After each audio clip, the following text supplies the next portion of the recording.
joining us on the show right now. Mr. Maheshwari, good morning. And it's a brand new week. Well, of course, the markets are waiting for clarity on what happens to the tariff with respect to India-US deal. And along with that, the earnings season will also be in full throttle this particular week. Help us understand how are you sensing the markets right now? Which factors are at play? Because off late, a bit of a weakness is what we are seeing, at least on the index front. Hi, morning to you and all your viewers. So yes, I think these are the two big factors basically which are going to play out. So there has been some amount of haziness as far as the tariffs are concerned. I think most of us were expecting something is going to come in the last week, but nothing, not much news on that front basically. But I'm pretty hopeful basically, given that around more than 15 countries have already received a letter and India is not one of them. So there is something definitely on the cards, and that is a positive for the market. But I'm really worried about the earnings in the coming quarter. Most of the analysts, and my estimate is also, I think 3 to 4% kind of a growth basically as far as earnings is concerned. And for the full year also, we are looking at around 8 to 9%. So the second half of the year basically is going to be much better. So I think that's a worry, and that's why you are seeing some profit taking happening in the market. Okay, so that's the way you expect the markets to behave. Mr. Maheshwari, good morning. But give us a sense of where you see any sectors emerging as winners in the kind of trading setup that we've seen over the last week, because sector churn is something that we have seen. Last week it was all about FMCG, but that was also on the back of news flow and some heavy lifting done by only a couple of stocks. Where do you believe we could see some rays of hope in the market? So I think there are a couple of sectors basically where we are going to see some volume improvements. So FMCG is one of them. And this may be the turning point for FMCG as far as volumes are concerned. I'm not very sure about whether it's going to be followed up with the pricing also. But definitely volumes are going to be better. And going ahead also, I continue to believe there is going to be better volume growth as far as FMCG is concerned. Similarly, I think cement is another sector where the volumes were pretty good last quarter. And I think now this quarter again, you're going to see both volumes as well as pricing improvement happening. So I think these are two sectors basically where I see definitely some improvement and positive outlook in the current quarter. I think BFSI, which is the large sector, it's going to remain muted. We have seen credit growth around 9.5%. So I think that's not going to be very significant for this quarter as far as BFSI, IT, or energy is concerned. All right, but Mr. Maheshwari, the other fact that we have been debating about is actually the valuations of FMCG. Like Snehi was mentioning that FMCG has been one of the top gainers, but look at the valuations right now. All these major FMCG staple companies rather, they are trading anywhere between 40 to 60 time multiples. Even DMart within the retail side is trading around 60 to 70 odd multiples. What is your sense that how these companies with such high PEs and such low growth numbers will be rewarded, given the fact that for now the markets are finding some bit of a safer haven in these defensives vis-a-vis the kind of volatility that we are seeing in some of the other sectors? So valuations have been over the top for FMCG all through, I think, last 20, 25 years. It never become cheap. And yes, I think what the worry remains to be of this market is basically that there is no growth also, combined with that the valuations still continue to remain steep. But what you have to see is, I think in the last 3, 4 years, it has come down from 50s and 60s to now 40s and 50s. So there has been some derating which has happened with the sector. But having said that, I think it's very difficult to grow, create brands today. You see basically in the last 5, 7 years, you're not seen any significant company coming out, especially in the established categories. Yes, there has been new companies which have come up basically in the beauty and healthcare, care, but none of the in the older sectors, and they are very strong entrenched player. Now, as and when the demand starts going up, which is most likely to happen in the second half of this current quarter, you are going to see once again a 10-12% kind of a growth, possibly for FY27. So that's a kind of a scenario, but historically they have always been valued like that, and there is a reason for it. And I continue to believe that this is the kind of valuation which is continuing to happen. Okay, welcome back to the market. Let's also bring on board Chandan Tapada, derivatives and technical analyst at Motilal Oswal, who's joining us this morning. Chandan, hi, morning, and thanks so much for joining us. Give us your first take on where you expect the market to open today. Our implied open is sluggish. Not much is expected on that front, but what kind of trading setup can we see for the day? Good morning. Thanks for having me. So we witnessed some profit booking decline in last two trading session. Market tried its hard but failed to surpass 25,500, 25,550 and witnessed a corrective move of around 400 points in last two trading session. The good part is that 25,000 is major support as of now, which earlier used to work as a key hurdle. So I believe some more decline could be seen, but near to 25,000, market may find some stability. So as of now, some decline could be there in the opening trade, but I believe in next couple of hours, markets will respect 25,000 to witness a positive to range bound bias to claim a recovery towards 25,350 to 25,400. So I would like to play the range between 25,000 to 25,400 marks in Nifty index. All right, so that's the day coming in on the markets, but a lot of stocks that are going to be in focus today. And first up, let's talk about Tata Motors, because the company will be in focus after that 30% tariff implication coming in on EU as well. And other than that, there's over 20,000 of vehicles recall coming in for Tata Motors. So on back of both of these news flow, which are not sounding that positive for the company, the stock is going to be in focus. But Chandan, help us with a chart check on Tata Motors, because just on Friday, along with the whole auto pack, the stock was under pressure. But where do you see the stock headed? It's once again getting weaker from these levels. So Tata Motors is one of the high beta name which has more IV and volatility. We witnessed a recovery in the mid of June where it headed to a 744 but fell to hold and drifted lower. Now from last 8 to 10 days, it is finding sustained supply near 700 strike, and in derivatives front, we have noticed call writing at 700 zone. So there is not allowing this stock to move on higher side. In fact, we have witnessed some profit booking in the Nifty Auto segment in last few days. Most of the counter, including Bajaj Auto and are finding some pressure. So I believe upside could be kept in Tata Motors as of now. With hurdle of 700, it can retest the key support of 660 marks. Okay, so that's a take on that stock. Mr. Maheshwari, what's your take on the entire IT pack, given we've seen disappointing numbers coming in from TCS? The stock performance on Friday reflected that. Today post-market, we have HCL Tech numbers coming out. What are you penciling in for HCL Tech and overall for the sector as well? How do you believe the IT numbers, at least for the large cap IT names, could look like for this earnings season? So I think IT would be something what similar, what I think TCS has done, -1 to maybe whatever +1 as far as the large cap companies are concerned. But within the IT space, you have to look for the mid caps. I think there you might still look at a kind of a 10 to 12% kind of a growth. So mid-teens kind of a growth can still happen with some of the mid cap companies. But overall, I think IT is going to be under pressure. We have still not seen demand coming back strongly in the US.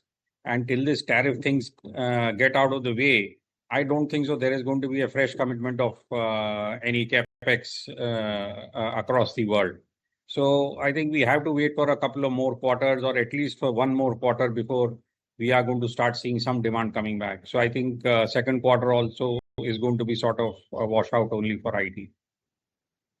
Mr. Maheshwari, help us with your take on the whole chemical pack as well, as we have the earnings coming in from BASF, and this time there has been a decline in the top line of 2.1% in their Q2 2025 earnings. And not just that, there's a guidance cut as well, as the company is saying that the EBITDA before special item is expected between 7.3 billion to 7.7 billion versus the guidance that the company has given earlier. But how do you see this impacting the whole chemical space and some of the Indian players as well? Because as we know that the BASF is world's largest chemical producer. So obviously, as you said, it's a very very large company, and they are spread across various subsectors within the chemical. So it will be not right to say that BASF is put out a margin guidance, then there is a pressure across the whole spectrum. There would be certain parts of the chemical sector, basically the specialties specifically, which continues to do well. In domestic parlance, if I look at it, basically agrochemicals seem to be on a very good wicket because of a good monsoon, what we are seeing right now, and I think the demand remains to be very good. But if I look at the whole chemical sector, I think two things are coming out very clearly. One is China-led pressure on the pricing front has now more or less diluted, because I think the inventories which were there in China is totally got absorbed in the market in the last two quarters or 3 quarters. So now that dumping is not there. And we have started seeing volumes pick up happening basically across across most sectors as far as chemicals are concerned. So these are the two guiding things basically which I see positive. Yes, margins in certain sectors may be under pressure as yet, because demand is still not come back to the level of pre-COVID levels. But I see a positive outlook basically as far as chemical sector is concerned. Some negatives, those could be the factors at play that Mr. Maheshwari just highlighted. But sometimes we see immediate reaction of such guidance cuts on the chemical players as well. So Sharon, help us understand that technically, how are you looking at the chemical stocks right now, and any stock do you believe is on the weaker footing? Shrishti, if you see Aarti Industries that was just showing up, it has seen literally 10 days of back-to-back selling, 10 trading sessions, and now it's almost broken up below all its moving averages. So I see this downside to continue. It has a slight support around 430 odd levels, and if it breaks that, I think you can see new lows of 400 and even 375 odd levels. But at the same time, if you see stocks like SRF, they are quite strong, and even fundamental commentary by the company has come very good. So you can see some kind of profit booking in the near future in the next 2 to 3 days, and you can see a reversal coming post the results. So it will be a mixed bag depending on which kind of chemicals they produce. But similarly, if you see Aarti today very weak, SRF you can see some profit booking also. Okay, that's the take on the entire chemical space, both on the fundamental and technical front. But Chandan, coming to you, give us a chart check on NCC. Now, we have positive news flow coming in for the company, wherein NCC has received a letter of acceptance from MMRDA for the Mumbai Metro 6th line, and this order is worth 2,269 crore rupees approximately. Chandan, what's your take on NCC? It's a stock that's done absolutely nothing over the last 1 year. In fact, over the last 1 year, the stock is low by more than 30%. Do you believe that the consolidation phase for this stock is now over, and any positivity if you're spotting on the charts? So as of now, I believe that consolidation could continue. In fact, if I look at the price behavior of the last 9 weeks, it took support near 217, but at the same time, sustained supply is clearly visible near 240 marks. So I believe 215 to 240 will be the probable trading range. However, on the monthly scale, it witnessed a recovery, but now from last 3 months, multiple supply is visible near 240. So the fresh leg of rally will only start if it moves above 240 marks. But before that, I believe one need to play the trading range between 215 to 240 levels.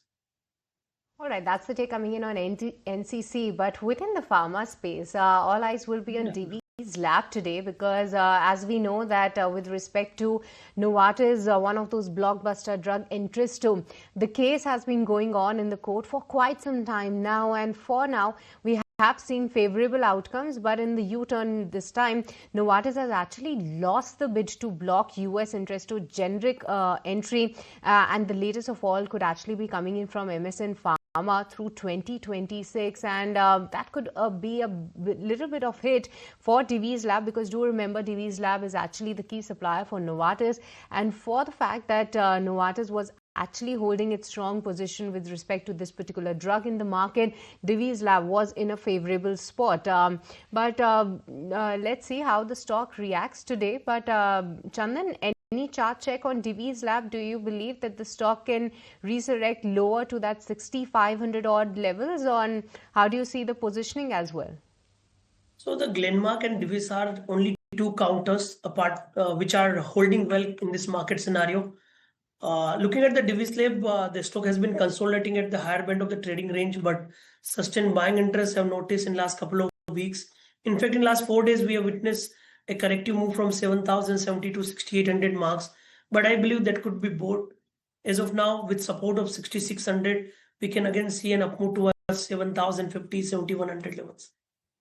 All right, so that's about Divi's Lab. But along with that, Chandan, help us with the chart check on Glenmark Pharma, because after that 14% jump coming in on Friday, well, of course, supported by news flow. Today, we have a bit of a negative news rather coming in for one of their Indore facilities, where the company has received a warning letter from US FDA for Indore facility. Help us understand that on the charts, which levels will be the key to watch out for? Because if the stock corrects from these levels, at what level it should actually take support?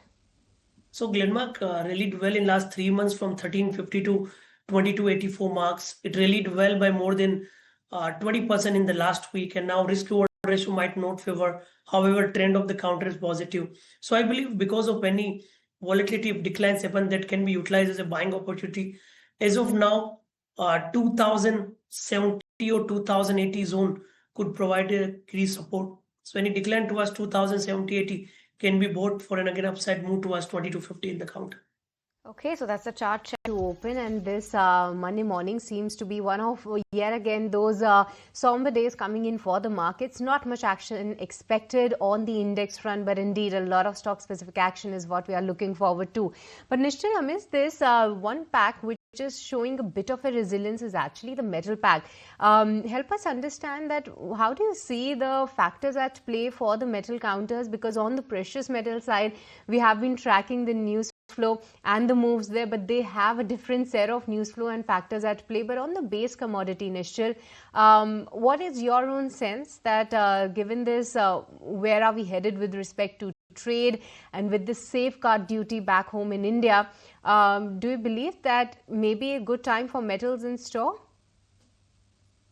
So I think this tariff issue is basically causing the problem, because if there is the sooner it gets sorted, the sooner I think world is going to get back to business, and you are going to see demand coming back. I think that's where you are finding that the precious metals still continue to do well, because there is uncertainty across the world, and that's why you're seeing gold holding on. And silver is a different thing altogether, and silver is now more of an industrial metal, so that's why you are seeing good demand in silver. Similarly, as far as base metals are concerned, so I'm more positive on the non-ferrous side. Copper, zinc, all of them are now being used in basically batteries and all. So I think that's where I think there is going to be a good demand coming back. Similarly, aluminium. But I think the base metal, iron ore and steel, especially steel, I think that's where the challenge is. Because till we are going to see demand coming back, I think there the demand is going to remain a bit tepid. So that's broadly, I think, basically that the gold and silver is going to continue to do okay. Within the base metal, non-ferrous is what I prefer. Okay, so that's the take on commodities. But Nischal, while we are talking about certain sectors that are going to be in focus, you also have a couple of stocks from the railway pack that are in news today. Titagarh Rail on the back of a land acquisition. You also have rights that secure a major turnkey project and a couple other stocks from this space. What's your take on railways? Because, you know, the kind of move we've seen last year, then the cool-off period that followed, and once again, we believe that on the back of news flows, we could see some momentum here. What are you liking from the pack, and what's your take on railways? So broadly, railway as a pack, I see challenges going ahead. If we look at it, I think railway, the major consumer, which is the Indian Railways, their budget in the last 2 years has been sort of flattish only. So there is capex, I think, is already peaked out. So I don't see orders, much larger orders coming out basically, and there is huge amount of competition. There are several companies who are now started saying that they don't want to take on more orders on railways because the margins are not the same. So that's why I see basically some challenges, and valuations still continue to remain very, very good, or or very expensive. So I think it's a avoid to me. Avoid coming in on the railway pack, but one such pack that has been doing very well of late is actually the cement pack. And Sharon, I believe that we have been discussing about the cement counters of late, and as far as I remember, Ultratech Cement is something that you have flagged off. Help us understand, do you still believe that the strong action can continue in the cement counters, and apart from Ultratech, any other stock that you are tracking? So definitely, Shishri, I gave a recommendation on Ultratech as well as Ambuja Cements. But since the market is cooling down a bit, I think you should wait and keep your position a little light. I think you could see a slight decline in both of them, but that will be a good point to enter because they're actually trading above all their moving average, and they have seen a strong accumulation in the past 3 to 6 months. So keep your position light, but do keep them on track. In the next week or so, you can do a buy on dip strategy in the cement sector because I think they are going to reverse, and they are one of the few sector stocks that are showing relative strength to the Nifty and the Bank Nifty also. So quite positive on the sector, but do wait, do a buy on dip strategy. Okay, so buy on dip strategy on a couple of counters from the entire cement space. We have a few minutes left for market open. Pre-open right now indicating a very flattish move on Nifty. You have Sensex that's also very nominally in the green. Nifty Bank also right there. Eternal, Sun Pharma, SBI Life for some of the stocks from the Nifty pack. They're expected to open in the positive today. But while we are talking about some stocks that could be in focus today, Chandan, you have a couple of names like NCC, Siemens, all of these stocks are going to be in focus. We've spoken about NCC, but what about a chart check on Siemens, because we do have a positive news flow coming in on that front. So I recommended Cummins here. Talking about Siemens, after the corrective move and lower top, lower bottom of last 4 days, now it seems to taking support at the lower band. As of now, 3060 could act as a key level, and with this support, some recovery can be seen in the counter towards 3220 kind of level. So I think buy on decline can be applied in Siemens. Buy on declines could be the strategy when it comes to Siemens, as well as Cummins remains one of the top bets coming in from Chandan. But Sharon, within the auto pack, any stock that you believe can once again drift lower? Because on Friday, very astonishing and rather negative moves on not just the passenger vehicle counters, but other than that, even the two-wheeler counters were also seen to be having that reverse scare. So Shishri, Bajaj Auto has given a clear breakdown. They have witnessed strong selling volumes on Friday, and I think the stock was down nearly around 3% odd. So I think it's a trend. It can trend lower. Its support is around 7,800 odd levels. So you can see another 200 dips coming in Bajaj Auto. The stock now trades below all its moving averages. Has seen good volume selling in the last 2 months. On every occasion on a down candle, the volumes are much higher than an up candle. So again, a good breakdown on Friday, and I think it can continue till 7,800 odd levels. Then we can review it over that level again. Okay, so that's the take on Bajaj Auto and some of the counters from the entire auto pack. Just a couple of minutes left for market to open right now. And Nischal, any thoughts on how the trading session could pan out today in terms of sectors? We've spoken about what could do well, but we are expected to see a flattish open today. Any sectors that you think that our viewers should be careful about today, should be wary about? I'm sorry, I don't do a day-to-day kind of a thing. I'm not. Sure.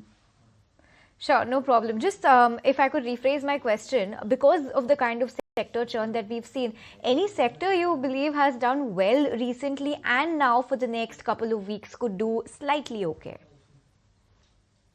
So I said earlier, basically FMCG and cement are the two sectors basically which I think will continue to do well for the current quarter. So I think those are sectors which investors can look at.